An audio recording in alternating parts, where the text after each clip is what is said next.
Husqvarna irgi dirbu nepilnai pusmetį šioj firmai, seniau teko dirbti ir pas save buityje, ūkyje su Husqvarna senesniais modeliais.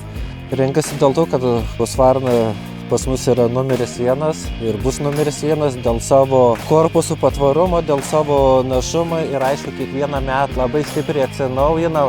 Kiekvienas modelis kiekvieną metą vis geresnis ir dar geresnis vienas už kitus, naujausios technologijos ir visa kita.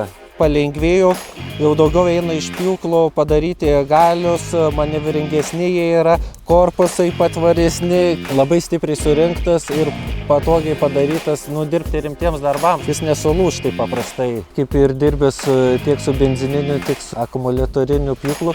Tai jeigu kalbant apie benzininį, tai kad tik tais skleidžia didelį triukšmą, sakykime, jeigu esi dirbi tarp kaimynų ir panašiai, kad didelis triukšmas, garsas, aišku, našumas jo geras ir visa kita, bet kokie geriausi pliusai akumuliatorinių, kad jis labai dirba tyliai, negadini kitiems ramybės.